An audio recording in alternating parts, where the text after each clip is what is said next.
Theology എന്ന വിഷയമാണ് നമ്മൾ പഠിച്ചുകൊണ്ടിരിക്കുന്നത്. ദൈവശാസ്ത്രം എന്ന വിഷയം പഠിക്കുമ്പോൾ ആ വിഷയത്തിൽ നിന്നുകൊണ്ട് നമ്മൾ പാപത്തെക്കുറിച്ച് പഠിക്കാനിടയായത് പാപശാസ്ത്രം എന്ന് പഠിക്കാനിടയായി. അതിനുശേഷം ക്രിസ്തു ശാസ്ത്രമാണ് നമ്മൾ പഠിച്ചുകൊണ്ടിരിക്കുന്നത്.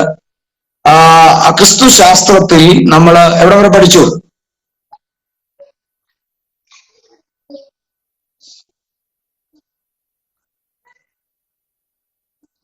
ക്രിസ്തു ശാസ്ത്രത്തിൽ എവിടം വരെ പഠിച്ചത്?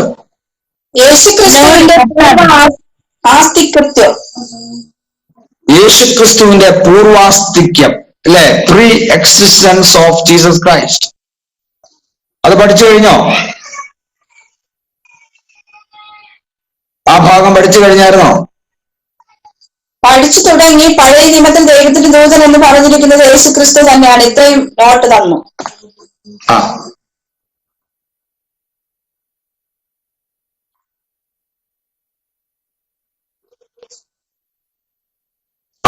ഓക്കെ. അപ്പൊ ആ ഭാഗം കംപ്ലീറ്റ് ചെയ്തു. Okay, next. യേശുക്രിസ്തുവിന്റെ ജഡാവതാരം, the incarnation of Jesus Christ. യേശുക്രിസ്തുവിന്റെ ജഡാവതാരം, ABCD ആണ് ഇനി നമ്മൾ എഴുതുന്നത്. D, യേശുക്രിസ്തുവിന്റെ ജഡാവതാരം. നമുക്കറിയാം, അത്യുന്നതനായ ദൈവം മാനവജാതിയുടെ രക്ഷയ്ക്കായിട്ട് ഒരുക്കിയ പദ്ധതിയിൽ തന്റെ ഓമനകുമാരനായ പുത്രനെ ലോകത്തിലേക്ക് അയക്കുവാനിടയായി. ഇവിടെ നമുക്ക് കാണാൻ കഴിയുന്ന ദൈവരൂപത്തിലായിരുന്ന യേശുക്രിസ്തു മനുഷ്യനായി അവതരിച്ചു. അപ്പോൾ ആ ഒരു സംഭവത്തെയാണ് ജഡാവതാരം എന്ന് നമ്മൾ പറയുന്നത്. ഇൻകാർണേഷൻ എന്ന് ഇംഗ്ലീഷിൽ പറയും. യോഹന്നാന്റെ സുവിശേഷം 1-ാം അധ്യായം 14-ാം വാക്യത്തിൽ ഒന്ന് വായിച്ചേ.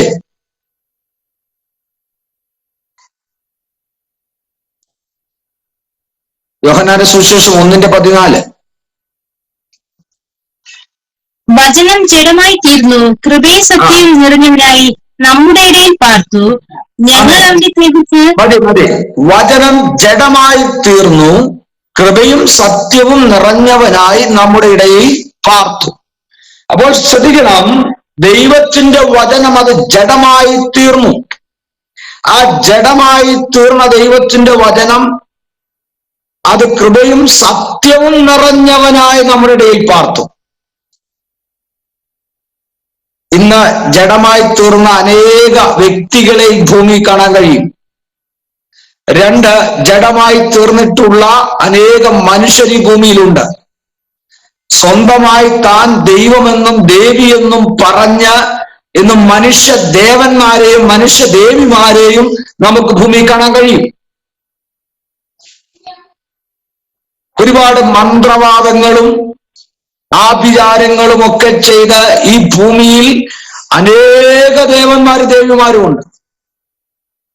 മനുഷ്യൻ തന്നെ ഒരു ദേവനാക്കി നിർത്തിയവരുണ്ട്. നിങ്ങൾക്കറിയാമെന്ന് ഞാൻ വിശ്വസിക്കുന്നു.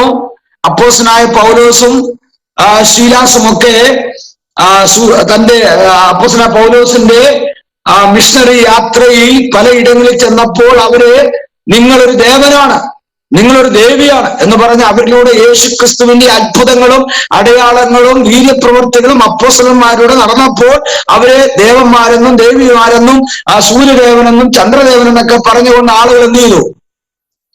പുകഴ്ത്താൻ തുടങ്ങി. കാരണം അവരുടെ കാഴ്ചപ്പാടിൽ, അവരുടെ ചിന്തയിൽ അങ്ങനെയുള്ള ആളുകൾ മാത്രമേ ഉണ്ടായിരുന്നുള്ളൂ. എന്നാൽ യേശുക്രിസ്തുവിന്റെ പ്രത്യേകത അങ്ങനെയല്ല.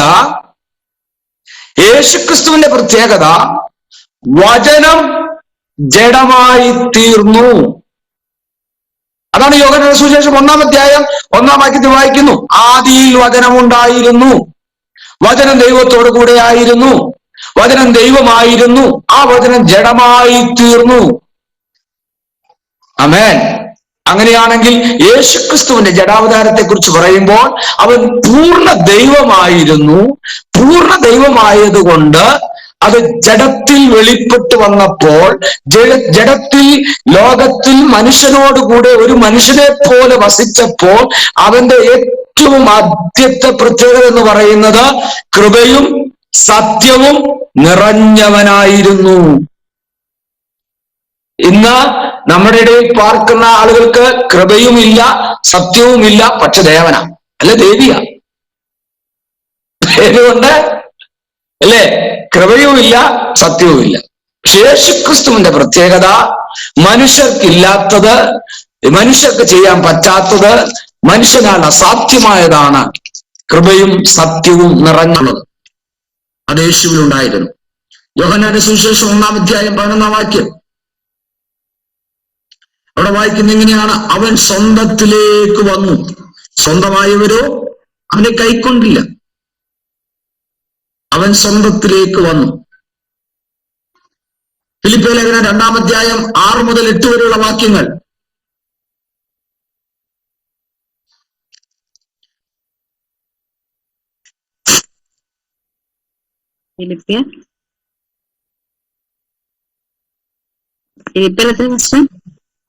അവൻ ദൈവലോകത്തിലെത്തിക്കെ ദൈവത്തോടുള്ള സമത്വം മുറുകെ പിടിച്ചു കൊള്ളേണമെന്ന് വിചാരിക്കാതെ ദാസരൂപമെടുത്ത് മനുഷ്യ സാദൃശ്യത്തിലായി തന്നെത്താൻ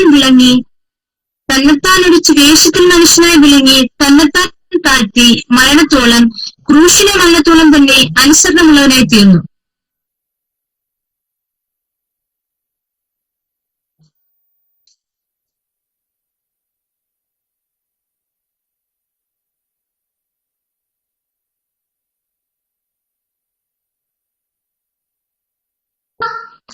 ഓക്കെ, പ്രൈസ് ദി ലോർഡ്. ഇവിടെ കുഞ്ഞുങ്ങളുണ്ട്, അവര് ഇടയ്ക്ക് ചെറിയൊരു കാര്യം ക്ഷമിക്കണം. ഓക്കെ, അപ്പോൾ ഇവിടെ നമ്മൾ വായിച്ചു കേട്ടത് ഫിലിപ്പിയ ലേഖനം 2-ാം അധ്യായം 6 മുതൽ 8 വരെയുള്ള വാക്യങ്ങൾ. ഇതിനിടയ്ക്ക് ആരോട് ചോദിച്ചായിരുന്നു റെഫറൻസ്.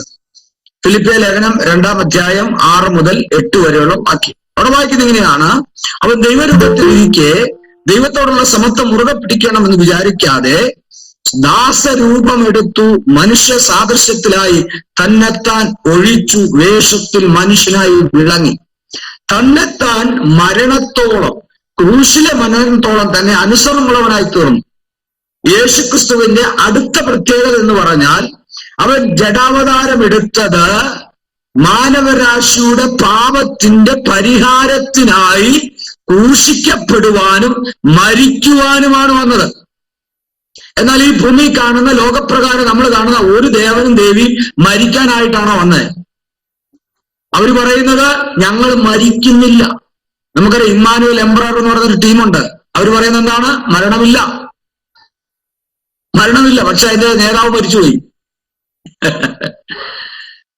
സത്യസായി ബാബ ഇപ്പൊ ഞാൻ പേര് പറയുന്നത്, ഒരു ഓൺലൈൻ മീറ്റിംഗ് കൂടെ ആയതുകൊണ്ട് പേര് പറയുന്നില്ല, മരിച്ചു വേറെ പേര് മാത്രമേ ഞാൻ പറഞ്ഞോളൂ. മറ്റു പലരും മരണമില്ല, ഞങ്ങൾ മരിക്കത്തില്ല, കഷ്ടപ്പെടാൻ തയ്യാറല്ല, ഇഷ്ടംപോലെ ഇട്ടുമൂടാൻ പണം, ഇഷ്ടംപോലെ പണമുണ്ടാക്കി പണച്ചാക്കിന് മുകളിൽ കിടക്കുകയാ. ഈ ദേവീദേവന്മാർ ആരും കഷ്ടപ്പെടാൻ തയ്യാറല്ല. ഇവർക്കെല്ലാം തോഴിമാരുണ്ട്, ഇവർക്കെല്ലാം സമയാസമയങ്ങളിൽ എല്ലാ കാര്യം ചെയ്തു കൊടുക്കാൻ AC കാറിനകത്ത് യാത്ര ചെയ്യുന്നു, ലക്ഷറി വീടുകളിൽ താമസിക്കുന്നു.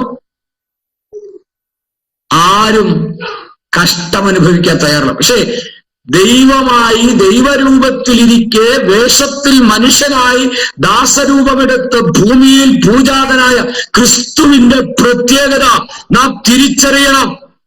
യേശു ക്രിസ്തു ഭൂമിയിൽ പൂജാതനായത് മാനവരാശിയുടെ പാപത്തെ പാപമില്ലാത്തവൻ വഹിച്ച് അവൻ എനിക്കും നിങ്ങൾക്കും വേണ്ടി യാഗമായി തീർന്നു. എനിക്കും നിങ്ങൾക്കും വേണ്ടി മരിക്കാനിടയായി, എനിക്കും നിങ്ങൾക്കും വേണ്ടി അടികൊണ്ടു, അവന്റെ പുറം ഉഴവുചാല് പോലെ കീറി. ആ ക്രിസ്തു നമുക്ക് വേണ്ടി അവസാനത്തുള്ളി രക്തം വരെ ചിന്തുവാനിടയായി. അപ്പോൾ തന്നെത്താൻ മരണത്തോളം എടുത്തു പറയുകയാണ്. എന്നിട്ട് ഫിലിപ്പിയർ പറയുന്നു, ഓരോ പറയുന്നു, ക്രൂശിലെ മരണത്തോളം അനുസരണമുള്ളവനായി തീർന്നു. നമ്മളാണെങ്കിലോ, അല്ലെങ്കിൽ ലോകമനുഷ്യനാണെങ്കിലോ, ഏതെങ്കിലും വിധത്തിൽ തനിക്കൊരു തട്ടുകേട് വരുന്നു, തനിക്കൊരു പ്രശ്നം ഉണ്ടാകുന്നു എന്ന് കണ്ടു കഴിഞ്ഞാൽ ഉടനെ ഫോൺ എടുക്കുന്നു, അവരെ വിളിക്കുന്നു, ഇവരെ വിളിക്കുന്നു, അതിനുവേണ്ടി ഫോഴ്സിനെ ഇറക്കുന്നു, അതിനുവേണ്ടി ആളെ ഇറക്കുന്നു, ഗുണ്ടകളെ ഇറക്കുന്നു, പിന്നെ ഇതെല്ലാം നമ്മുടെ പെന്തക്കോസ്ത് സമൂഹത്തിൽ പോലും ഗുണ്ടായിസ് നടക്കുന്നുണ്ട്. എന്നാൽ ഒരു കാര്യം ഞാൻ പറയട്ടെ, യേശുക്രിസ്തു 12 ശിഷ്യന്മാരുണ്ടായിട്ട് പോലും തന്നെ പിടിക്കാൻ വന്നപ്പോൾ പത്രോസ് വാളെടുത്ത് അവൻ ആ കാതറുത്തപ്പോൾ യേശു പറഞ്ഞു, വാളെടുക്കുന്നവൻ വാളാൽ നശിക്കും. അതുകൊണ്ട് വാളെടുക്കാൻ അനുവദിക്കാത്ത നേതാവായിരുന്നു നമ്മുടെ കർത്താവ്. വാളെടുക്കാൻ അനുവദിക്കാത്ത ദൈവമായിരുന്നു നമ്മുടെ കർത്താവ്. ഗുണ്ടായിസം നടത്തുന്നവനല്ലായിരുന്നു നമ്മുടെ കർത്താവ്. സ്തോത്രം. കസേര കളിക്കുന്നവനല്ലായിരുന്നു. എനിക്കും നിങ്ങൾക്കും വേണ്ടി, മാനവരാശിയുടെ പാപത്തിനു വേണ്ടി യാഗമായി തീർന്നവനായിരുന്നു കർത്താവ്. ആമേൻ. നാം പോലും അറിയാതെ നമ്മുടെ പാപത്തിനു വേണ്ടി അവൻ പാപഭാരം ചുമന്നു. ഈ ഭാഗത്തെല്ലാം യേശുക്രിസ്തു ജഡാവതാരമെടുത്തു മനുഷ്യനായി പിറന്നു എന്നുള്ളതിന്റെ തെളിവാണ് ഞാൻ ഇവിടെ നിരത്തിയത്. അടുത്ത നമുക്ക് എഴുതാം, യേശുക്രിസ്തുവിന്റെ ജഡാവതാരം എന്തിനു വേണ്ടിയായിരുന്നു? യേശുക്രിസ്തുവിന്റെ ജഡാവതാരം എന്തിനു വേണ്ടിയായിരുന്നു?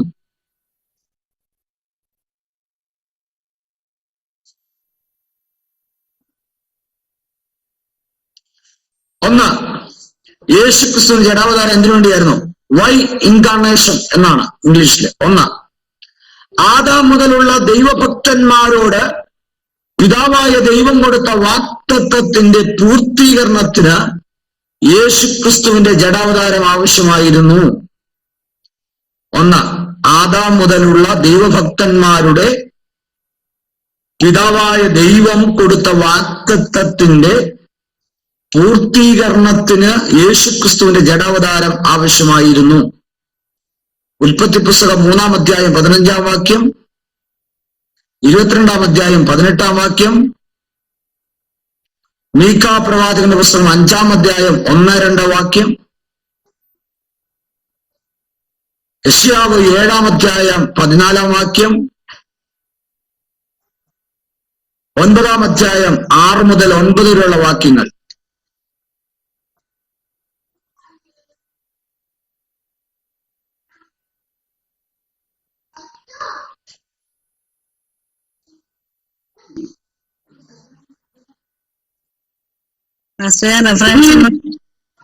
ഏതാ റെഫറൻസ് എന്നോട് പറയുമോ? ഉൽപ്പത്തി പുസ്തകം 3-15, 22-18, മീഖാ പ്രവാചകന്റെ പുസ്തകം 5-ാം അധ്യായം 1-2 വാക്യം, യെശയ്യാവ് 7-14, 9-6 മുതൽ 9 വരെ.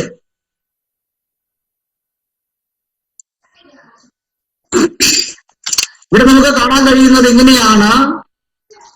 ഒരു രക്ഷകനെ കുറിച്ച് അവിടെ പറയുന്നുണ്ട്, ചില വാഗ്ദത്തങ്ങളെ കുറിച്ച് പറയുന്നുണ്ട്, പ്രതീക്ഷയോടെയുള്ള ഒരു കാത്തിരിപ്പും നമുക്കവിടെ കാണാൻ കഴിയും. എന്ന് പറഞ്ഞാൽ ഏദൻ തോട്ടത്തിൽ വെച്ച് പറഞ്ഞൊരു വാക്കുണ്ട്, സ്ത്രീയുടെ സന്തതി നിന്റെ തലയെ തകർക്കും. അപ്പോൾ ഒരു സ്ത്രീയുടെ സന്തതി ഉണ്ടാകുമെന്ന് ഒരു വാഗ്ദത്തമാണ്. 2, പിൽക്കാലങ്ങളിലേക്ക് വരുമ്പോൾ ഒരു രക്ഷകൻ നിങ്ങൾക്ക് വേണ്ടി കടന്നു വരും. പിന്നെയുള്ള കാലത്തിലേക്ക് കടന്നു വരുമ്പോൾ മശിഹായ്ക്ക് വേണ്ടി കാത്തിരിക്കുന്ന ഒരു യഹൂദന്മാരെ കുറിച്ച് കാണാൻ കഴിയും. ഇസ്രായേലിനെ കുറിച്ച് ഒരു മശിഹ ഞങ്ങൾക്ക് വേണ്ടി വരും. അവിടെ ചോദിക്കുന്ന ചില ചോദ്യങ്ങളുണ്ട് ഈ ഭാഗത്ത്. വരുവാനുള്ള മശിഹ എന്ന് പറഞ്ഞ അനോയിന്റഡ് വൺ, ഒരു രാജാവും രക്ഷകനും, കിങ് ആൻഡ് സേവിയർ. അപ്പോൾ അങ്ങനെയുള്ള ഒരു വ്യക്തി ആയിരിക്കുമെന്ന് ഇസ്രായേൽ അഥവാ യഹൂദന്മാരെന്ത് ചെയ്തു? കാത്തിരുന്നു. യേശുക്രിസ്തു സകല മാനവരാശിയുടെയും രക്ഷകനായി, യഹൂദന്മാരുടെ രാജാവായി ലോകത്തിൽ അവതരിച്ചു എന്നുള്ളത് നമുക്ക് കാണാൻ കഴിയും. അടുത്തത് നിങ്ങളത് ഷോർട്ടായിട്ട് എഴുതിയാൽ മതി മനസ്സിലാക്കാൻ വേണ്ടി.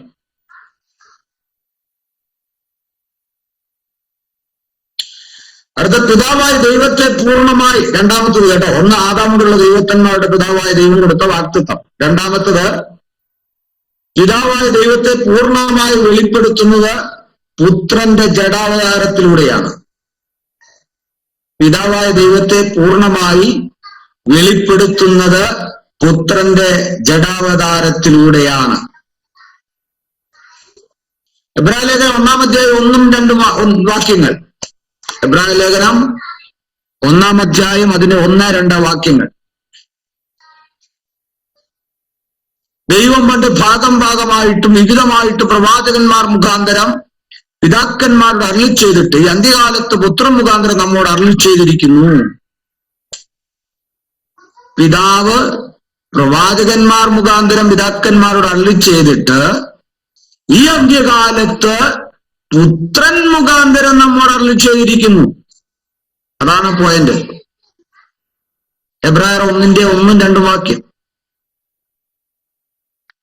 യേശുക്രിസ്തുവിടെ മാത്രമാണ് പിതാവായ ദൈവത്തിന് പൂർണ്ണമായ വെളിപ്പാട് നമുക്ക് കാണാൻ കഴിയുന്നത്. ദൈവത്തെ ആരും ഒരു നാളും കണ്ടിട്ടില്ല.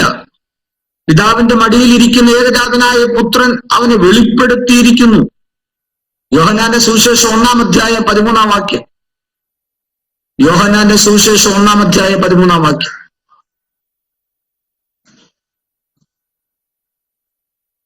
ഞങ്ങൾ അവന്റെ തേജസ് പിതാവിൽ നിന്നും ഏകജാതനായവന്റെ തേജസ്സായി കണ്ടു.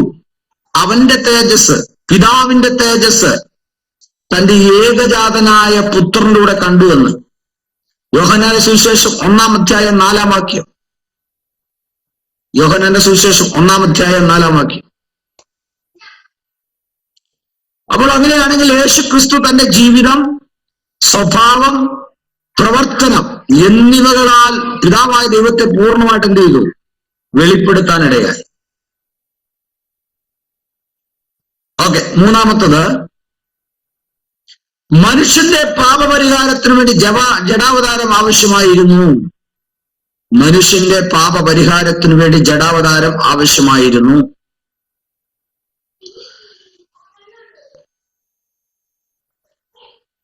എബ്രായ ലേഖനം 9-ാം അധ്യായം 26-ാം വാക്യം വായിച്ചേ.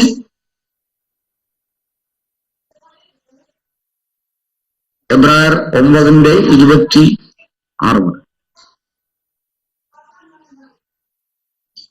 അങ്ങനെയായാൽ ലോകസ്ഥാപനം മുതൽക്ക് അവൻ പലപ്പോഴും കഷ്ടം അനുഭവിക്കേണ്ടിയിരിക്കുന്നു. എന്നാൽ അവൻ ലോകാവസാനത്തിൽ സ്വന്തം യാഗം കൊണ്ട് പാപപരിഹാരം വരുത്തുവാൻ ഒരിക്കൽ പ്രത്യക്ഷനായി. നോക്കണം, മനുഷ്യന്റെ പാപപരിഹാരത്തിനു വേണ്ടി ജഡാവതാരം ആവശ്യമായിരുന്നു.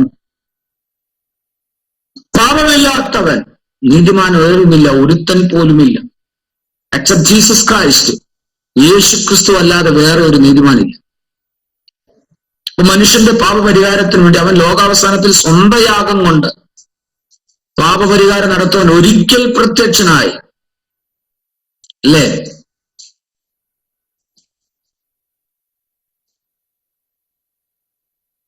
പാപിയായ മനുഷ്യന് പാപിയെ രക്ഷിക്കുവാൻ കഴിയാതിരിക്കുമ്പോൾ പാപത്തിൽ നിന്ന് പൂർണ്ണമായി വീണ്ടെടുപ്പ് നൽകി തന്ന സർവശക്തനായ ദൈവമുണ്ട്.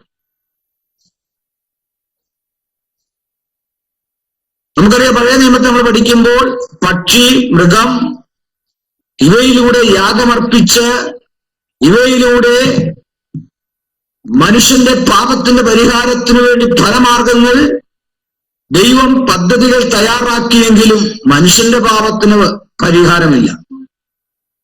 അതുകൊണ്ടാണ് ഏകനാൽ പാപം ലോകത്തിൽ വന്നെങ്കിൽ ഏകന്റെ യാഗത്താൽ ലോകത്തിലുള്ള സകല മാനവരാശി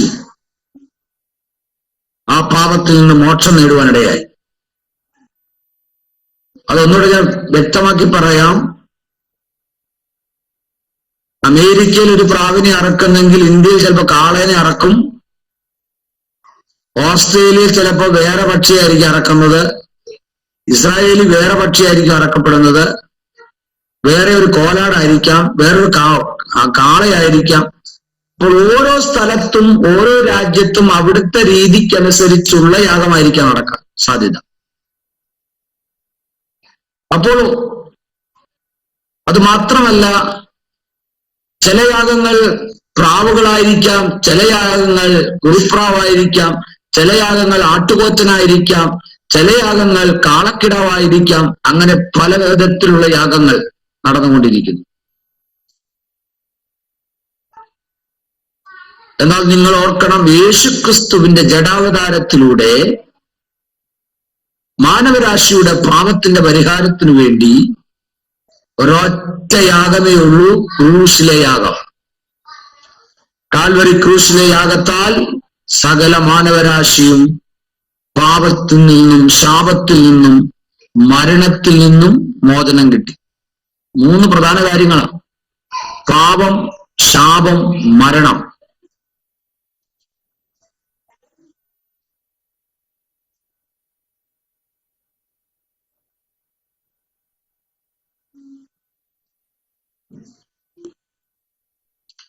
അത്രമാത്രം കഷ്ടതയും വേദനയും നെടുവീർപ്പും അനുഭവിച്ച് യേശുക്രിസ്തു നമുക്ക് വേണ്ടി കാൽവറിയിൽ യാഗമായി തീർന്നത് കൊണ്ട് പാട്ടുകാരൻ ഇങ്ങനെ പാടുന്നുണ്ടല്ലേ: പാപത്തെ സ്നേഹിപ്പാൻ ഞാനിനി പോകുമോ, ദൈവത്തിൻ പൈതലാ ജീവിക്കും ഞാനിനി. അല്ലേ? ഇത്രമാം സ്നേഹത്തെ എത്ര നാൾ തള്ളി ഞാൻ ഈ മഹാ പാപത്തെ, ദൈവമേ ഓർക്കല്ലേ. ക്രൂശിന്മേൽ ക്രൂശിന്മേൽ കാണുന്ന ആമേൻ, സ്തോത്രം. പ്രാണനാഥൻ പ്രാണനാഥൻ എൻ പേർക്കാ ചാകുന്നു. ആ പാട്ട് എനിക്ക് എന്നെ വളരെ ചിന്തിപ്പിക്കുന്ന, ഞാൻ ഒത്തിരി പാടി എന്നെ തന്നെ ഒന്ന് തിരിഞ്ഞു നോക്കുന്ന, എന്നെ തന്നെ ഒന്ന് ദൈവസന്നിധിയിൽ സമർപ്പിക്കുന്ന, ദൈവമായിട്ടുള്ള ബന്ധത്തിൽ എന്നെ ഒന്ന് കണക്ട് ചെയ്യുന്ന പാട്ടാണ്. സ്തോത്രം. അല്ല, കർത്തൃമേശയ്ക്ക് മുമ്പ് മാത്രം പാടുന്നൊരു പാട്ടായിട്ടല്ല ഞാനത് പാടാറ്. ദൈവസന്നിധിയിൽ ഞാൻ ഏകനായിട്ടിരുന്ന് പ്രാർത്ഥിക്കുമ്പോഴും എന്റെ ഏകാഗ്രതയിലും ഞാൻ ആ പാട്ടിന്റെ വരികൾ പാടുമ്പോൾ, ധ്യാനിക്കുമ്പോൾ എന്നെ തന്നെ ദൈവവുമായിട്ടൊന്നും എന്ത് ചെയ്യും, ഒന്നുകൂടെ പുതുക്കുവാൻ. അല്ല, കർത്തൃമേശ വേണമെന്നൊന്നുമില്ല ആ പാട്ട് പാടാൻ. ഒന്നുകൂടെ ദൈവസന്നിധിയിൽ നമ്മളെ തന്നെ ഒന്ന് ഏൽപ്പിച്ചു കൊടുക്കുക. വാക്കുകൊണ്ട്, ചിന്ത കൊണ്ട്, പ്രവർത്തനം കൊണ്ട്, സംസാരം കൊണ്ട് നമുക്ക് വേണ്ടി ഇത്രമാത്രം ത്യാഗം സഹിച്ച യേശുവിനെ ഓർക്കുമ്പോൾ നമ്മുടെ ജീവിതത്തിലെ കുറവുകളെ ഒന്ന് ദൈവസന്നിധിയിൽ ഏൽപ്പിച്ചു കൊടുക്കാൻ, അല്ലേ? ആ യേശു ജഡാവതാരമെടുത്ത് നമുക്ക് വേണ്ടി ഭൂമിയിൽ കടന്നു വന്നു. ആ യേശുക്രിസ്തുവിന്റെ യാഗത്താൽ നമ്മുടെ പാപത്തിന് പ്രായശ്ചിത്തം കിട്ടുവാനിടയായിത്തു. അടുത്തത് നമ്മൾ വായിക്കുന്ന എങ്ങനെയാണ്? 4-ാമത്തെ പോയിന്റ്, മനുഷ്യന് വേണ്ടി ഒരു വിശ്വസ്ത മഹാപുരോഹിതൻ. To become a faithful high priest. മനുഷ്യന് വേണ്ടി ഒരു വിശ്വസ്ത മഹാപുരോഹിതൻ. വിശുദ്ധ വചനം പഠിക്കുമ്പോൾ നമുക്കറിയാം യേശുക്രിസ്തുവിനെ പറ്റി പറയുന്നത് എങ്ങനെയാണ്. അവൻ മൽക്കീസദേക്കിന്റെ ക്രമപ്രകാരം എന്നേക്കും മഹാപുരോഹിതന് വേണ്ടി പ്രത്യക്ഷനായി. അല്ലേ? മൽക്കീസദേക്കിന്റെ ക്രമപ്രകാരം എന്നേക്കും ഒരു മഹാപുരോഹിതൻ മനുഷ്യന്റെ പാപത്തിന്റെ പരിഹാരത്തിൽ. ആ പുരോഹിതൻ പാപമില്ലാത്തവനായിരുന്നു. മറ്റുള്ളവരെ ദൈവമായി നിരപ്പിക്കുവാൻ ദൈവത്തിനും മനുഷ്യർക്കും മധ്യേ മധ്യസ്ഥനായി അവതരിച്ചു. നമ്മുടെ യേശു കർത്താവ് പാപമില്ലാത്തവനായിരുന്നു. എന്നാൽ ദൈവത്തിനും മനുഷ്യർക്കും മധ്യേ പാപമില്ലാത്തവനായി അവതരിച്ചു.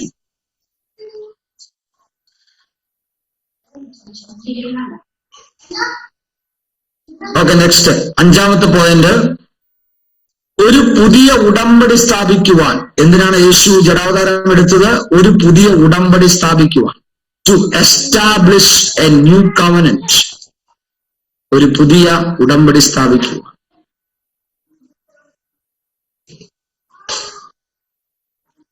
ദൈവം ഇസ്രായേൽ മക്കൾക്ക് ഒരു ഉടമ്പടി കൊടുത്തായിരുന്നു. ആ ഉടമ്പടി ഇസ്രായേൽ മക്കൾ തെറ്റിക്കാനിടയായി. അതിലവർ പരാജയപ്പെട്ടു. 10 കൽപ്പന കൊടുത്തു, ന്യായപ്രമാണം എന്ന് പറഞ്ഞ ഒരു ഉടമ്പടി അവിടെ കൊടുത്തു. എന്നാൽ ആ ഉടമ്പടി ഓരോ സമയങ്ങളിലും മനുഷ്യൻ എന്ത് ചെയ്തു? തെറ്റിച്ചുകൊണ്ടിരുന്നു. അതുകൊണ്ട് യേശുക്രിസ്തുവിന്റെ ഒരു പുതിയ ഉടമ്പടി സ്ഥാപിക്കുവാൻ വേണ്ടി ദൈവം നമ്മളെ തീരുമാനിച്ചു. അതാണ് പുതിയ നിയമസഭയുടെ ഉടമ്പടി എന്ന് പറയുന്നത്. ആ ഉടമ്പടിയുടെ പൂർത്തീകരണം യേശുക്രിസ്തുവിന്റെ പുതിയ ഉടമ്പടിയിൽ നിവൃത്തിയാകാനിടയായി. അതൊരു നിത്യ നിയമമായി മാറി. നമുക്കറിയാം, യേശുക്രിസ്തുവിന്റെ ക്രൂശ് മരണത്തോടെ പുതിയ നിയമസഭയ്ക്ക് ലോകമെമ്പാടുമുള്ള സകല വിശുദ്ധന്മാരും, പുതിയ നിയമസഭയും യഹൂദന്മാർക്കും എന്ത് കിട്ടി? ആ ക്രൂശ് മരണം മുഖാന്തരമായി ദൈവത്തോടൊരു നിരപ്പും തന്റെ രക്തത്തിലൂടെ പുതിയ നിയമം സ്ഥാപിക്കപ്പെടാനിടയായി. ഒരു പുതിയ നിയമം സ്ഥാപിക്കപ്പെട്ടു. ഓക്കെ, നിങ്ങൾക്ക് മനസ്സിലായി ഞാൻ വിശ്വസിക്കുന്നു. ഒന്നുകൂടെ ഞാൻ പറഞ്ഞാൽ, യഹൂദനെന്നോ യവനെന്നോ ജാതീയനെന്നോ ബർബറിനെന്നോ ശകുനെന്നോ വ്യത്യാസമില്ലാതെ സകല മനുഷ്യർക്കും, പണ്ഡിതനെന്നോ പാമരനെന്നോ കുബേരനെന്നോ കുചേലിനെന്നോ വ്യത്യാസമില്ലാതെ, ദരിദ്രനെന്നോ ധനവാനെന്നോ വ്യത്യാസമില്ലാതെ, ആണെന്നോ പെണ്ണെന്നോ വ്യത്യാസമില്ലാതെ മനുഷ്യനായി ഭൂമിയിൽ അവതരിച്ച സകല മാനവരാശിക്കും വേണ്ടി കർത്താവായ യേശുക്രിസ്തു ഭൂമിയിൽ അവതരിക്കുവാനിടയായി. അടുത്തത് 6-ാമത്തെ നമ്മൾ പഠിക്കുമ്പോൾ, തന്നിൽ വിശ്വസിക്കുന്നവർക്ക് പിന്തുടരുവാൻ ഒരു മാതൃക നൽകേണ്ടതിനായി. തന്നിൽ വിശ്വസിക്കുന്നവർക്ക് വേണ്ടി അത് പിന്തുടരുവാൻ ഒരു മാതൃക നൽകേണ്ടതിന് വേണ്ടി. To set an example for them who follow Jesus Christ. ആരെങ്കിലും യേശുക്രിസ്തുവിനെ പിൻപറ്റുമ്പോൾ അവർക്കൊരു എക്സാമ്പിൾ ആയിട്ട്, എന്ന് പറഞ്ഞാൽ നമ്മൾ പറയാറുണ്ടല്ലോ, അയ്യോ എനിക്ക് അത്രയും പറ്റില്ല ഇത്രയും പറ്റില്ല. യേശുക്രിസ്തുവിനെ പോലെയൊക്കെ നമുക്ക് ആകാൻ പറ്റുമോ? ദൈവത്തെ പോലെയൊക്കെ നമുക്ക് ജീവിക്കാൻ പറ്റുമോ എന്നൊക്കെ ചോദിക്കുമ്പോൾ അതിനൊരു 100% ഒരു എക്സാമ്പിൾ ആണ് നമ്മുടെ ലോക്കൽ സഭയിലെ പാസ്റ്റർ അല്ല, ബൈബിൾ കോളേജിന്റെ ലീഡേഴ്സ് അല്ല, വേദാധ്യാപകനല്ല, ഇവിടുത്തെ ബിഷപ്പല്ല, മെത്രാനല്ല, ഇവിടുത്തെ ആരുമല്ല. അതിനേറ്റവും അനുയോജ്യനും അനുഗ്രഹിക്കപ്പെട്ടവനും നമുക്ക് മാതൃകയാക്കാൻ കൊള്ളാകുന്നവനുമായ ഒരുവനേ ഉള്ളൂ. അവന്റെ പേരാണ് കർത്താവായ യേശുക്രിസ്തു.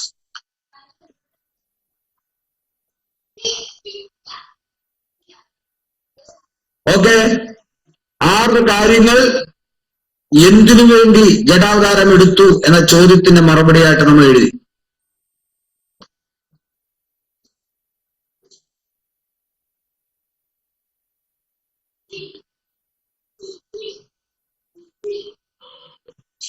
ആറാമത്തെ പോയിന്റിൽ 1 പത്രോസ് 2:21 റെഫറൻസ് എഴുതിയത് ഒന്ന് വായിച്ചത് ആരെങ്കിലും ഒന്ന് വായിക്കാമോ? 1 പത്രോസ് 2:21.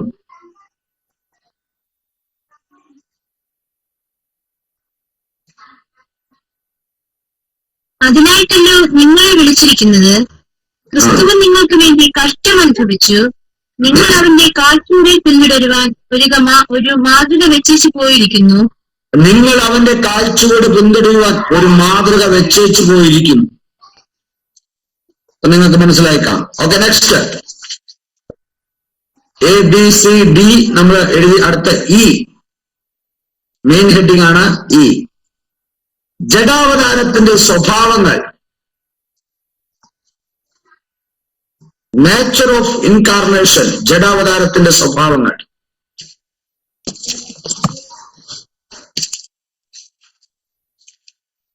ജഡാവതാരത്തിന്റെ സ്വഭാവം നമ്മൾ പഠിക്കുമ്പോൾ ഫിലിപ്പിയ ലേഖനം 2-ാം അധ്യായം 6 മുതൽ 8 വരെ.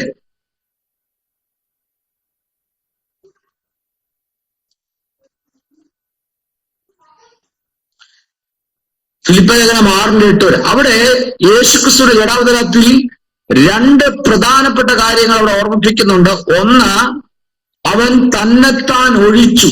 തന്നെത്താൻ ഒഴിച്ചു എന്ന് പറഞ്ഞാൽ emptied himself. തന്നെത്താൻ ഒഴിച്ചു, emptied himself. അടുത്ത് പറയുന്ന മനുഷ്യ സാദൃശ്യത്തിലായി. മനുഷ്യ സാദൃശ്യത്തിലായി. was made in the likeness of man. was made in the likeness of man. തന്നെത്താൻ ഒഴിച്ചു, emptied himself. മനുഷ്യ സാദൃശ്യത്തിലായി. ഇവിടെ വായിക്കുന്ന എങ്ങനെയാണ്?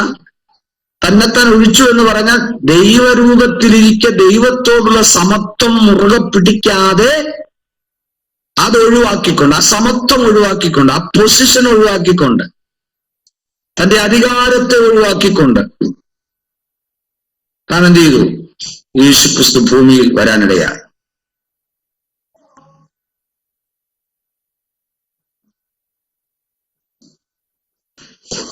അപ്പോസ്തലനായ പൗലോസ് ദൈവരൂപത്തിലിരിക്കെ ദൈവത്തോടുള്ള സമത്വം ഒഴിവാക്കി എന്ന് പറയുമ്പോൾ, അപ്പോസ്തലനായ യോഹന്നാൻ ഈ ദൈവരൂപം എന്ന് പറയുന്നതിനെ പറ്റി വളരെ വ്യക്തമായി പറയുന്നുണ്ട് അല്ലേ?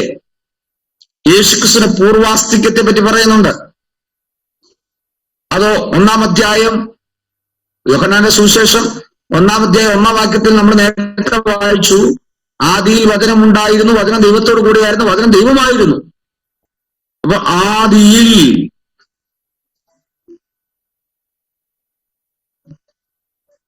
AD ഒന്നും BC ഒന്നും രണ്ടായിട്ട് ഇരിക്കുമ്പോൾ BC 1000, BC 2000, BC 5000, BC 10000. അതിന് മുമ്പുള്ള നമുക്ക് അറിയത്ത് പോലുമില്ല. 10,000 ഒന്നും നമുക്ക് അറിയത്തില്ല. BC 3000 വരെയുള്ള നമുക്ക് അറിയത്തുള്ളൂ. ബാക്കിയെല്ലാം അതും നമുക്ക് ബൈബിളിലൂടെ മാത്രം അത്രയും കൃത്യമായ വിവരണം കിട്ടുന്നുള്ളൂ.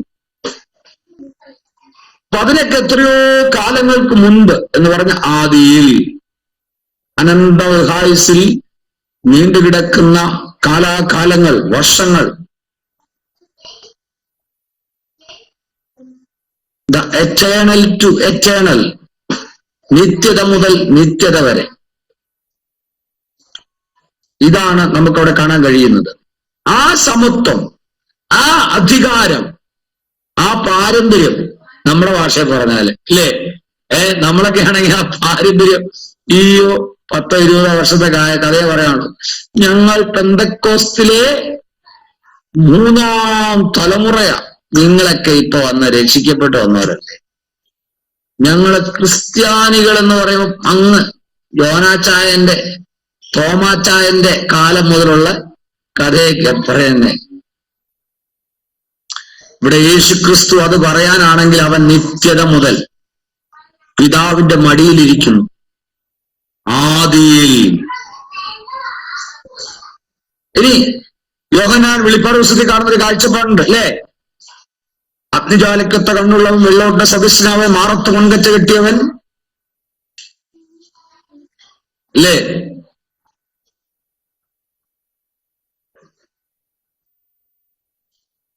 യെശയ്യാവ് കാണുന്ന ഒരു കാഴ്ചപ്പാടുണ്ട്. യെശയ്യാവ് 6-ാം അധ്യായത്തിൽ ഉന്നതനും ഉയർന്നിരിക്കുന്നവനും ശാശ്വതവാസിയും അല്ലേ? ഇത്ര വലിയവനായ ദൈവം, സർവശക്തനായ ദൈവം, സർവവ്യാപിയായ ദൈവം അവന്റെ പൂർവാസ്തിക്യം മുറുകെ പിടിക്കാതെ വേഷത്തിൽ മനുഷ്യനായി അവ തന്നെത്താൻ ഒഴിച്ചു. മനസ്സിലായോ? തന്നെത്താൻ ഒഴിച്ചു, വേഷത്തിൽ മനുഷ്യനായി. അവന്റെ ഇങ്ങനെയുള്ള സ്വഭാവങ്ങളാണ് ഇവിടെ കാണാൻ കഴിയുന്നത്. ഇതാണ് ജഡാവരത്തിന്റെ സ്വഭാവം.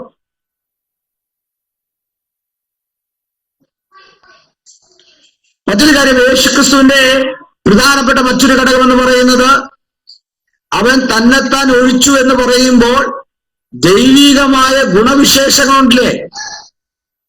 ദൈവികമായ ഗുണവിശേഷങ്ങൾ. എന്താണ് ദൈവികമായ ഗുണവിശേഷം? ദൈവികമായ ഗുണവിശേഷം എന്ന് പറയുന്നത്, യേശുക്രിസ്തുവിന് പിതാവിങ്കൽ നിന്ന് കിട്ടിയ അധികാരമുണ്ട്. അതവൻ തന്നെ ഉപയോഗിച്ചോ? ലാസറിന്റെ കല്ലറയ്ക്ക് മുമ്പ് വന്നു. യോഹന്നാന്റെ സുവിശേഷം 11-ാം അധ്യായം 41-ാമത്തെ വാക്യം ഒന്ന് വായിച്ചേ.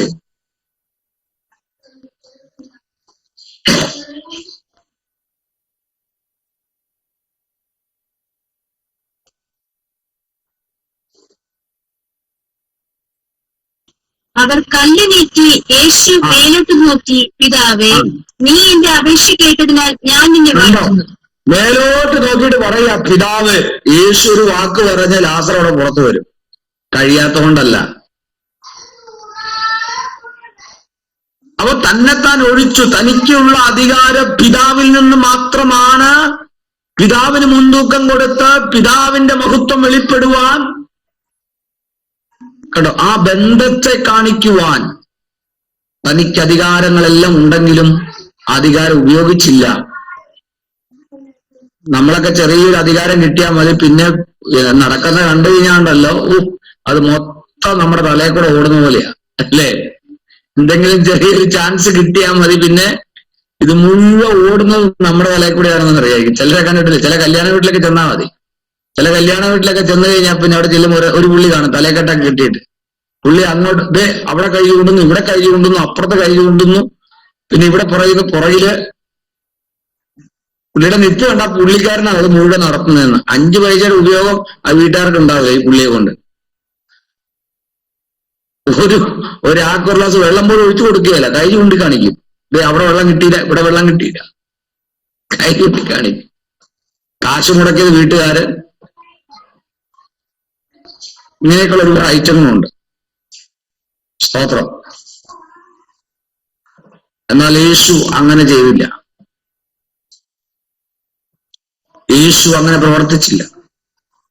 പിതാവിന്റെ ഇഷ്ടം അവിടെ വായിക്കുന്നത് എങ്ങനെയാണ്? പിതാവേ, പിതാവേ, അങ്ങയുടെ ഇഷ്ടം, അങ്ങയുടെ ഹിതം, അങ്ങെന്താണോ ഉദ്ദേശിക്കുന്നത്, അങ്ങയുടെ നാമം അങ്ങിവിടെ മഹത്വപ്പെടണം. പിതാവിന്റെ ഇഷ്ടമോടെ മഹത്വപ്പെടണം.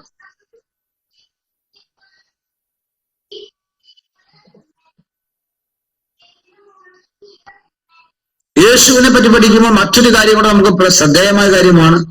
അവൻ 12 വയസ്സുവരെ അപ്പനമ്മമാർക്ക് കീഴ്പ്പെട്ടിരുന്നു. അത് കഴിഞ്ഞ് യേശു 30 തിരുവയസ്സ് വരെ അവൻ തന്റെ മാതാപിതാക്കൾക്ക് കീഴ്പ്പെട്ടിരുന്നു, അനുസരണമുള്ളവനായിരുന്നു. യേശുവിന് പറയാം, ഞാൻ യഹൂദനാണ്, ഞാൻ ദാവീദിന്റെ സന്തതി പരമ്പരയാണ്, അബ്രഹാമിന്റെ കൊച്ചുമോനാണ്, അല്ലേ?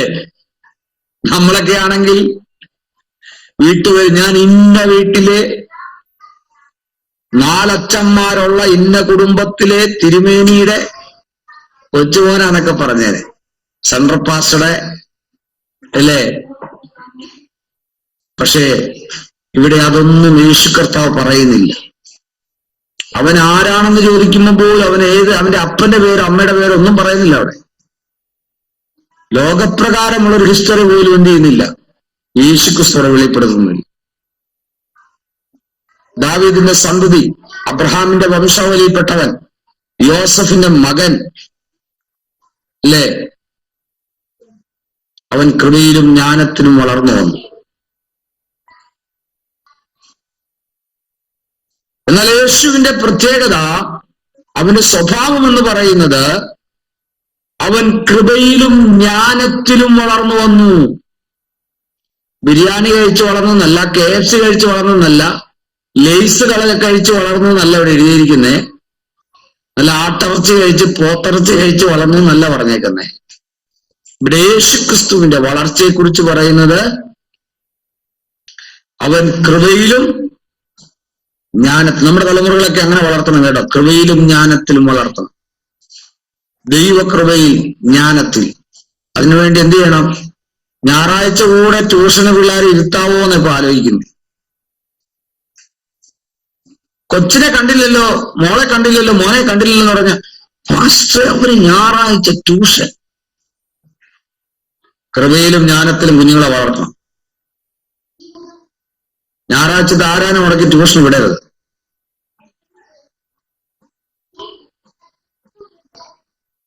അങ്ങനെയൊക്കെ അഭ്യാസം പഠിപ്പിച്ച്, കാശ് മുടക്കി പഠിപ്പിച്ച് നല്ല തക്കടുകൊണ്ടനായി കഴിഞ്ഞപ്പോഴേ കഴിഞ്ഞ ദിവസം കണ്ടില്ലേ, പേരാമ്പ്രയിലാ സ്വത്ത് എഴുതി തന്നു കഴിഞ്ഞ അപ്പന്റെ മൂക്കിടിച്ച് വരത്തി അപ്പനെ കൊന്നു കളഞ്ഞു. അവനെ പഠിപ്പിച്ച കരോട്ടയാ. പാവ അപ്പൻ കാശ് മുടക്കി അവനെ കരോട്ട പഠിപ്പിച്ചു വിട്ടു. ആ സമയത്ത് ദേവസ്വം 10 വാക്യം പറഞ്ഞു കൊടുത്തായിരുന്നെങ്കിൽ, നിന്റെ അപ്പനെ അമ്മയെ അനുസരിക്കാൻ നിനക്ക് ദീർഘായുസ് ഉണ്ടാകാന്ന് വാക്യം പഠിപ്പിച്ചു കൊടുത്തായിരുന്നെങ്കിൽ. സ്തോത്രം. ഞാൻ അങ്ങോട്ട് കിടക്കുന്നില്ല, അതൊക്കെ വേറെ വിഷയം, നമ്മുടെ ക്ലാസ്സിൽപ്പെട്ട വിഷയമല്ല. പക്ഷെ എന്നാലും ഞാൻ പറഞ്ഞുപോയി. യേശുക്രിസ്തു കൃപയിലും ജ്ഞാനത്തിലും വളർന്നു. അത് പറയുമ്പോൾ ഒരു എനർജി ആയിരിക്കും. സ്തോത്രം. സിനഗോഗുകളിലും പള്ളികളിലും പോയിക്കൊണ്ടിരുന്ന യേശുക്രിസ്തു നമ്മുടെ പിള്ളേരെ പ്രാർത്ഥനയ്ക്ക് ഇവിടെ എന്ത് മടിയാന്നറിയാവോ? എനിക്ക് വളരെ ദുഃഖം തോന്നിയൊരു കാര്യമുണ്ട്, പറയാതിരിക്കാൻ പറ്റത്തില്ല. ഡിഗ്രി പഠിക്കുന്നത് വരെ, കല്യാണപ്രായമാകുന്നത് വരെ കൊച്ചുങ്ങളെ ആരാധനയ്ക്കും വിടാതെ, പ്രാർത്ഥനയ്ക്കും വിടാതെ, മീറ്റിങ്ങിനും വിടാതെ വീട്ടിൽ പൊതിഞ്ഞു വെച്ചുകൊണ്ടിരുന്നു. ഒരു പരസ്യത്തിനോ ഒരു പൊതു മീറ്റിങ്ങിനോ വിട്ടിട്ടില്ല. അവസാനം കല്യാണപ്രായം ആയി കഴിഞ്ഞപ്പോഴത്തേക്കും ഇവന് പുറത്തിറങ്ങാൻ മടിയാ. ഇവൻ ഫോണുമായിട്ട് വീട്ടിനകത്ത്, കമ്പ്യൂട്ടറുമായിട്ട് വീട്ടിനകത്തിരിക്കും. എന്നാ ആൾക്കാരുമായിട്ട് പരിചയം ഉണ്ടെങ്കിലേ, ഞാൻ ഇന്ന വീട്ടിലെ കൊച്ചിനെ അവനെ കണ്ടങ്ങനെ വലിയ പരിചയമില്ലല്ലോ. ആൾക്കാർ നോക്കുമ്പോ അവളെ കണ്ട് പരിചയമില്ല, അവനെ കണ്ട് പരിചയമില്ല. ആ പിള്ളേർ പുറത്തിറങ്ങുന്ന പിള്ളേരാണോ? സ്കൂള് വീട് ഇത് മാത്രമേ അറിയത്തുള്ളൂ. പള്ളിയിൽ പോലും കാണും.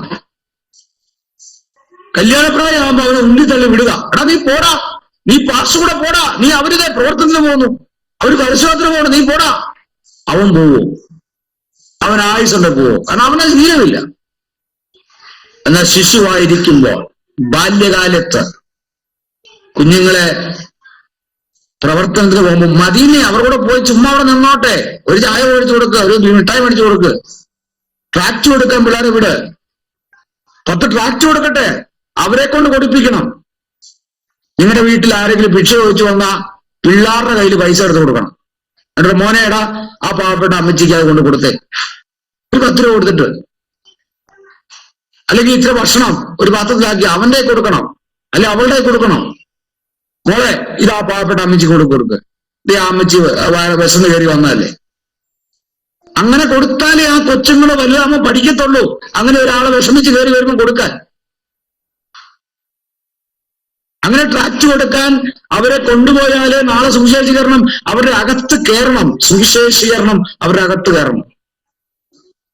യേശുക്രിസ്തു അങ്ങനെ വളർന്നത്. അവൻ കൃപയിലും ജ്ഞാനത്തിലും വളർന്നു. സിനഗോഗുകളിലും പള്ളികളിലും എന്ത് ചെയ്തു? പോയിക്കൊണ്ടിരുന്ന യേശുക്രിസ്തു. അതല്ലേ നമ്മൾ കാണുന്ന 12-ാം വയസ്സില് ആലയത്തിൽ പോയപ്പോ, അല്ലെ, പെരുന്നാൾ പോയപ്പോ കാണാതെ പോയി, കഴിഞ്ഞില്ല. യേശുവിനെ പറ്റി പറയുമ്പോ യേശുവിന്റെ സ്വഭാവം, ജഡാവതാരത്തിൽ യേശുക്രിസ്തുവിന്റെ സ്വഭാവമാണ് നമ്മൾ പഠിച്ചുകൊണ്ടിരിക്കുന്നത്. അടുത്തത്, തിരുവെഴുത്തുകൾ വായിക്കുമായിരുന്നു. യേശുക്രിസ്തു ന്യായപ്രമാണം, അന്നത്തെ കാലത്തെ ന്യായപ്രമാണം അഥവാ തിരുവെഴുത്ത് വായിക്കുമായിരുന്നു. അടുത്ത പഠിപ്പിക്കുമായിരുന്നു. ഞാൻ ചോദിക്കട്ടെ, 10-ാം ക്ലാസ്സിൽ പഠിക്കുന്ന അല്ലെ +2 പഠിക്കുന്ന ഒരു കൊച്ചിനോട്, എടാ നീ ബൈബിളിലെ ഇന്ന അധ്യായം വായിച്ച് നീ അതിൽ നിന്ന് 2 സന്ദേശം പറയാൻ പറഞ്ഞ പറയോ അവൻ? മോളെ അവരെ പോട്ടെ, ഇവിടെ കല്യാണം കഴിച്ച് പിള്ളേരുമായിട്ട് ഇപ്പൊ പറഞ്ഞാൽ പോലും പറയുകയല്ല, പിന്നെ അവരുടെ കാര്യം പറഞ്ഞില്ലേ, പിള്ളേരുടെ കാര്യം പറയുന്നു. കല്യാണം കഴിഞ്ഞ് 10-40-50 വർഷം പ്രായമായി കഴിഞ്ഞാൽ നമ്മൾ പറയുകയല്ല, പിന്നെയാ ഇവരെ പറയുന്നത്. ഞാനിത് എല്ലാരെയും കൂടി അല്ല പറയുന്നത് കേട്ടോ, നിങ്ങൾ അങ്ങനെ ചിന്തിക്കരുത്. ഞാൻ നമ്മുടെ DVC-യിൽ ഇരിക്കുന്ന നിങ്ങളെ മാത്രം ഈ 10-13 പേരെ കണ്ടുകൊണ്ട്, അല്ലെ 10-20 പേരെ നിങ്ങളെ മുഖം മാത്രം കണ്ടുകൊണ്ടല്ല ഞാൻ പറയുന്നത്.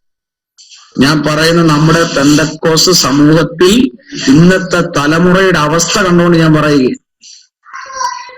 ഇന്നത്തെ തലമുറയുടെ അവസ്ഥ കണ്ടുകൊണ്ട് പറയുകയാണ്. പ്രത്യേകിച്ച് ഞാൻ ഈ പരസ്യത്തിനും ഈ മീറ്റിങ്ങിനൊക്കെ പോകുമ്പോൾ പല സ്ഥലങ്ങളിലും ഞങ്ങൾ ടീമായിട്ട് ചെല്ലുമ്പോ അവിടുത്തെ അച്ചായൻ അല്ല അവിടുത്തെ അമ്മാമ്മ, മോനെ എടാ നീ ഇവിടെ പോന്നോ എന്ന് ചോദിക്കുമ്പോ ഉള്ള വെള്ളം തരാൻ പോലും അതിനെ പുറത്ത് കാണത്തില്ല. പിന്നെ മോനെന്താ ഇവരെ കണ്ടില്ലല്ലോ എന്ന് പറയുമ്പോ, എടാ നീ ഒന്ന് വന്നേടാ പാർഷന്മാര് വന്നിരിക്കുന്നു എന്ന് പറയുമ്പോ അവൻ ആ റൂമിൽ നിന്ന് പതുക്കെ ഒന്ന് ഇറങ്ങി വരും. ഒരു പണിയില്ല, വെറുതെ ഇരിക്കരുത്. പതുക്കെ റൂമിൽ ഇറങ്ങി ഒന്ന് തല കാണിക്കും. സ്തോത്രം ഭാഷ. കൈ കാണിച്ചിട്ട് നമുക്ക് നമ്മുടെ കുഞ്ഞുങ്ങൾ, നമ്മുടെ തലമുറ ഉത്സാഹികളായിരിക്കണം. മറ്റൊന്നിനും പറ്റിയില്ലെങ്കിൽ സുവിശേഷ വേലയിൽ, പ്രാർത്ഥനയിൽ, വചനധ്യാനത്തിൽ, സഭയ്ക്കകത്ത് ഉത്സാഹികളായി. യേശുക്രിസ്തു ഉത്സാഹിയായിരുന്നു. അതുപോലെ തന്നെ തിരുവെഴുത്തുകൾ വായിക്കുകയും പഠിപ്പിക്കുകയും ചെയ്തിരുന്നു. മാത്രമല്ല യേശുക്രിസ്തു പ്രാർത്ഥിക്കുമായിരുന്നു. ജഡത്തിൽ യേശു പ്രാർത്ഥിക്കുന്ന സ്വഭാവം ഉണ്ടായിരുന്നു.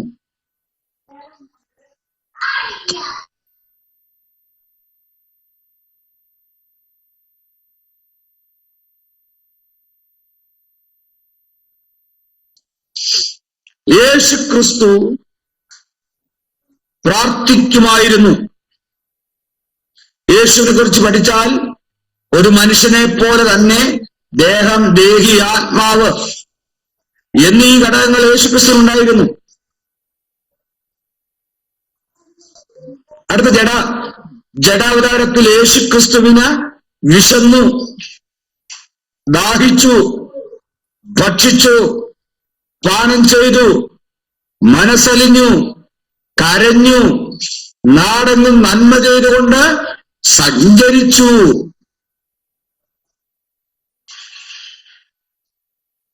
ഒന്നുകൂടെ പറയാം. യേശുക്രിസ്തു ഇഹലോകത്തിൽ തന്റെ ജഡാവതാരത്തിൽ അവന് വിശന്നു, ദാഹിച്ചു, ഭക്ഷിച്ചു, പാനം ചെയ്തു, മനസ്സലിഞ്ഞു, കരഞ്ഞു, നാടെങ്ങും നന്മ ചെയ്തുകൊണ്ട് സഞ്ചരിച്ചു. ഇതെല്ലാം ചെയ്യുമ്പോ യേശുക്രിസ്തുവിന് പാപമില്ലായിരുന്നു.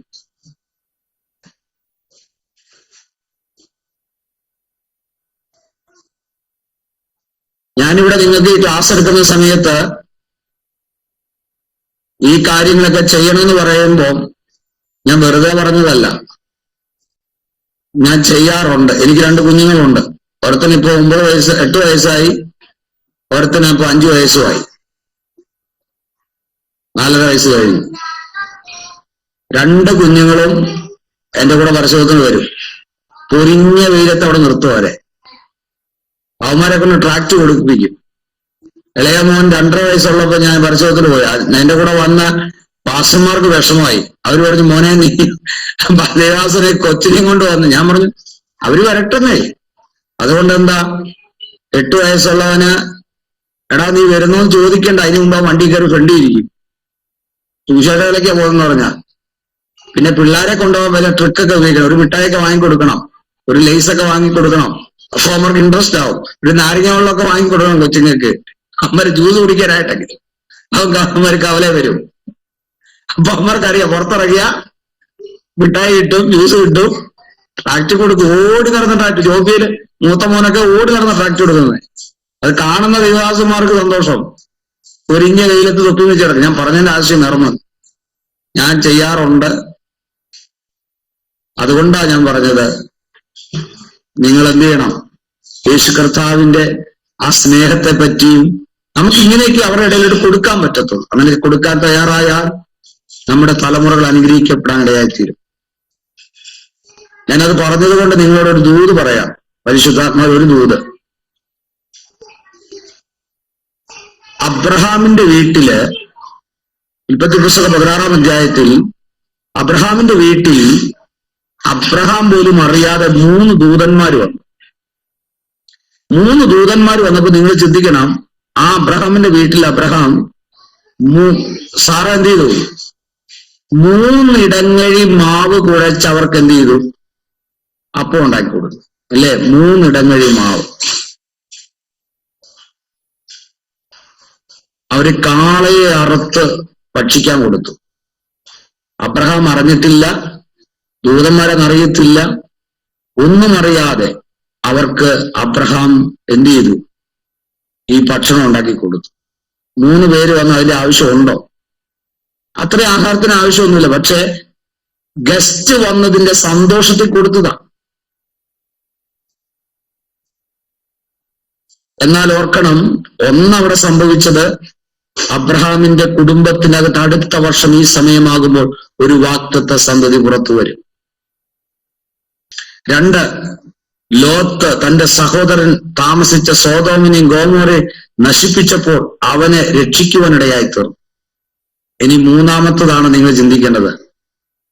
അബ്രഹാമിന്റെ കാലഘട്ടം കഴിഞ്ഞ് ഏകദേശം 500 വർഷം പിന്നിടുമ്പോൾ, ഏകദേശം 500 വർഷം പിന്നിടുമ്പോൾ, ഇത് 500-ലധികം വർഷമായിരിക്കാം, പിന്നിടുമ്പോൾ ഇസ്രായേൽ ജനം മിസ്രൈമിലൂടെ കടന്നു പോകുമ്പോൾ അവർക്ക് വിശന്ന സമയത്ത് തേനിൽ ചുട്ട അട പോലെയുള്ള ഭക്ഷണം ദൈവം ദാനമായി കൊടുത്തത്. ചിന്തിച്ചു നോക്കിക്കേ. അന്ന് സാറാമ്മച്ചി ഗസ്റ്റിന് 3 ഇടങ്ങഴി മാവ് മരുഭൂമി കുഴച്ചുണ്ടാക്കി അവർക്ക് തിന്നാൻ കൊടുത്തെങ്കിൽ, തലമുറകൾ മരുഭൂമിയിലൂടെ ലക്ഷങ്ങൾ നടക്കുമ്പോൾ ഒരു പണിയും എടുക്കാതെ നേരം വെളുക്കുമ്പോൾ മഞ്ഞ് പെയ്യുന്നത് പോലെ അപ്പം ഇറക്കിക്കൊടുത്ത ദൈവമാണ്. ഇന്ന് നീയും നിന്റെ തലമുറയും, ഇന്ന് ദൈവമക്കളും ദൈവമക്കളുടെ തലമുറകളും കർത്താവിന് വേണ്ടി ചെയ്യുന്നുണ്ടെങ്കിൽ, ആമേൻ, ഇന്നല്ലെങ്കിൽ നാളെ വരുന്ന തലമുറകൾ അത് കൊയ്തിരിക്കും. ആ അനുഗ്രഹം നിങ്ങളുടെ വീട്ടിനകത്തുണ്ടായിരിക്കും. ദൈവം നിങ്ങളെ ഇല്ലായ്മയിൽ നിന്നാണെങ്കിലും, നിങ്ങൾ സങ്കടത്തോടെയാണെങ്കിൽ, വേദനയോടെ ആണെങ്കിൽ സന്തോഷത്തോടെ കൊടുക്കണം. ഞാൻ ഉദ്ദേശിച്ചത്, വേദനയോടെ ആയിരിക്കുമ്പോഴും, ബാങ്ക് ബാലൻസ് ഇല്ലെങ്കിലും, കഷ്ടതയുടെ നടുവിൽ നിൽക്കുന്നെങ്കിലും, നിങ്ങൾക്കുള്ളതിൽ നിന്ന് സന്തോഷത്തോടെ കർത്താവിന് വേലയ്ക്ക് വേണ്ടി ചെയ്താൽ, ട്രാക്ട് കൊടുക്കാനോ പ്രസംഗിക്കാനോ പ്രാർത്ഥിക്കാനോ ഉപവസിക്കാനോ അല്ല, നിങ്ങൾക്കുള്ളതിൽ നിന്നൊരു ഓഹരി കർത്താവിന് വേണ്ടി കൊടുക്കാൻ തയ്യാറായാൽ തലമുറകൾ പട്ടിണി കിടക്കത്തില്ല. മരുഭൂമിയിലൂടെ അവർ പോകുമ്പോഴും കാടപ്പക്ഷിയെ ഇറക്കിക്കൊടുക്കും. നോക്കണം, അവൻ പപ്പില്ലാത്ത തൊലിയില്ലാത്ത കാടപ്പക്ഷി പറന്നു നിൽക്കുകയാ കയ്യെത്തും ദൂരത്ത്. മണ്ണി വീണാൽ ചിലപ്പോൾ മണലാകും, അതുകൊണ്ട് മണ്ണി വീഴുന്നില്ല. അതെ ഇല്ലേ? അവർക്ക് കൈകൊണ്ട് എത്തിപ്പിടിക്കാവുന്ന ദൂരത്തിൽ പൊക്കത്തിൽ പൊങ്ങി നിൽക്കുകയാ കാടപ്പക്ഷി. നോക്കണം, അവർക്ക് ആവശ്യമുള്ള തേനിൽ ചുട്ടട പോലത്തെ മന്ന തമ്പുരാൻ അവിടെ കൊടുത്തു. സാറാമ്മച്ചി ഇതൊന്നും ചിന്തിച്ചോണ്ടല്ല. സാറാമ്മച്ചിയോട് ദൂത് പറഞ്ഞപ്പോ സാറാമ്മച്ചി എന്ത് ചെയ്യുന്നറിയാവോ? ഉള്ളിൽ ചിരിച്ചു. നമ്മുടെ വിഷയത്തിൽ നിന്ന് പോവാണല്ലോ. എനിക്കൊരു ദൂത് ചെയ്യാൻ തന്നുകൊണ്ട് ഞാൻ പറയാം. ഇന്നത്തെ ഈ ഡിവിസിൽ ഇരിക്കുന്നവർ ആരൊക്കെയോ ഭാരത്തോടെ ഇരിപ്പുണ്ട്. ഞാൻ ഈ പറയുന്നത് പോലെ അന്ന് സാറാമ്മച്ചിയോട് ദൂതന്മാര് ദൂത് പറഞ്ഞപ്പം ഇതൊന്നും നടക്കാൻ പോണ കേസല്ല എന്ന് പറഞ്ഞ അമ്മച്ചി ഉള്ളി ചിരിച്ചു. ഇസഹാക്ക് എന്ന പേരിന്റെ അർത്ഥം എന്താ അറിയാമോ? അറിയാവുന്നവർ പറഞ്ഞു ഇതിനകത്ത് അവൻ പിറ്റേ വർഷം കഴിഞ്ഞപ്പോ മോൻ 1, 2, 3 വർഷമായി നടക്കാനൊക്കെ പ്രായമായി കഴിഞ്ഞ ആൾക്കാരുടെ ഇടയിലോട്ട് മോൻ ഇറങ്ങുമ്പോ പറയുന്നെന്നാ, ദേ ചിരി പോണു, ദേ ചിരി പോണു, ദേ ചിരി പോണു, ദേ ചിരിയാ നടക്കാൻ. അന്ന് ഉള്ളി ചിരിച്ചതേ ഉള്ളൂ, ഇപ്പൊ പുറത്ത് ചിരിക്കാൻ തുടങ്ങി. ദേ സാറാമ്മച്ചിയുടെ ചിരി പോണു അല്ലേ ഇസഹാക്കെന്ന് പറയുമ്പോ, ദേ സാറാമ്മച്ചിയുടെ ചിരി പോണു അപ്പുറത്ത്, ദേ മുറ്റത്തൂടെ കളിക്കുന്നു സാറാമ്മച്ചിയുടെ ചിരി. ഉള്ളി ചിരിച്ചതിനെ പുറത്ത് കൊണ്ടുവന്ന ദൈവം. സ്തോത്രം. നടക്കത്തില്ലെന്ന് പറഞ്ഞ വിഷയം പോലും ഇന്ന് രാത്രി ഈ ഡിവീസിനകത്ത് ദൈവവചന പഠനത്തിന് വന്നിരിക്കുന്നെങ്കിലും, യേശുക്രിസ്തു നമുക്ക് വേണ്ടി ഭൂമിയിൽ ഭൂജാതനായതുകൊണ്ട്, യേശുക്രിസ്തു നമുക്ക് വേണ്ടി ഇറങ്ങി വന്നിട്ടുണ്ടെങ്കിൽ, അവനെ കൈക്കൊണ്ട് അവന്റെ നാമത്തിൽ വിശ്വസിക്കുന്ന ഇന്ന് ഈ ക്ലാസ്സിൽ പങ്കെടുക്കുന്ന എല്ലാവരോടും ഞാൻ ഒരു വാക്കിൽ പറയട്ടെ. ക്ലാസിന്റെ അവസാനത്തിൽ ഒരു ദൂത് കൈമാറട്ടെ. ഇന്ന് നിങ്ങൾ 1 മണിക്കൂർ ഇതിനകത്തല്ല 2 മണിക്കൂർ ഷാജി പാസ്റ്ററുടെ വഴക്ക് കേട്ടിട്ടാണെങ്കിലും ഇതിൻ്റെ അകത്ത് കയറിയിരിക്കുന്നുണ്ടെങ്കിൽ ഇത് നഷ്ടമല്ല, ഇതൊരിക്കലും നഷ്ടമല്ല. ഈ ദൈവസന്നിധിയിൽ നിങ്ങൾ ഇരിക്കുന്നത് തലമുറകൾക്ക് അതൊരു അനുഗ്രഹമായിരിക്കും. എത്ര കാലങ്ങൾ കഴിഞ്ഞാലും സമയമില്ലാത്തിടത്ത് നിങ്ങൾ സമയമുണ്ടാക്കി ഇതിനകത്ത് വന്നിരുന്നാൽ നിങ്ങളെ അനുഗ്രഹിക്കുന്നൊരു തലമുറയുണ്ട്, നിങ്ങളെ മാനിക്കുന്നൊരു തലമുറയുണ്ട്, നിങ്ങളുടെ അവസ്ഥയെ അറിയുന്നൊരു ദൈവമുണ്ട്. സ്തോത്രം. നിങ്ങളുടെ സാഹചര്യം അറിയുന്നൊരു ദൈവമുണ്ട്, നിങ്ങളുടെ നിന്ന മാറ്റുന്നൊരു ദൈവമുണ്ട്. നിങ്ങളെ മാനിക്കുവാൻ അനുഗ്രഹിക്കുവാൻ ശക്തനായ ദൈവം. അതുകൊണ്ട് യേശുക്രിസ്തുവിന്റെ ജഡാവതാരം പുതിയ നിയമസഭയ്ക്ക് ഒരു വലിയ അനുഗ്രഹമാണ്. ആമേൻ. സന്തോഷമുള്ള കരങ്ങൾ കർത്താവിനെ സ്തുതിച്ചാട്ടെ.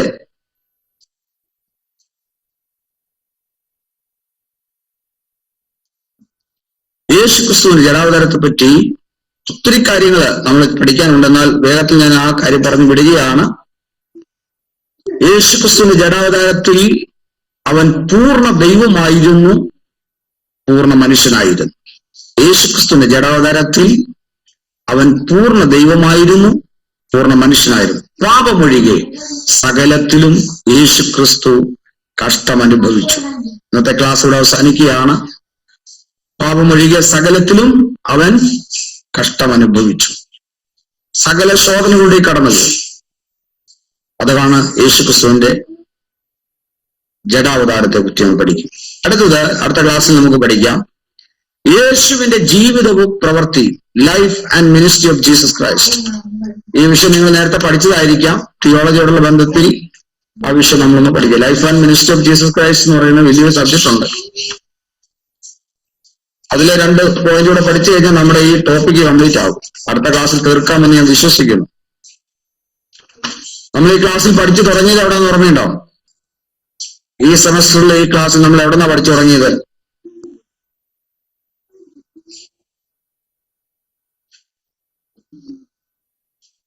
ഓർമ്മയുണ്ടോ? നരവംശാസ്ത്രം. നരവംശാസ്ത്രം, വേദപുസ്തക ശാസ്ത്രം 3-ാം ഭാഗം അല്ലേ? 3-ാം ഭാഗത്ത് നരവംശാസ്ത്രം നമ്മൾ പഠിച്ചത്.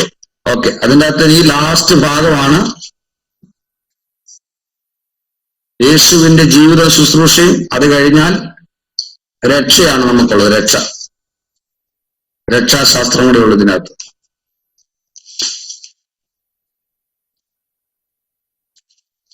ഓക്കെ, നമ്മുടെ കണ്ണുകളടയ്ക്കാം, പ്രാർത്ഥിക്കാം. സമയം വളരെ മുന്നോട്ട് പോയാൽ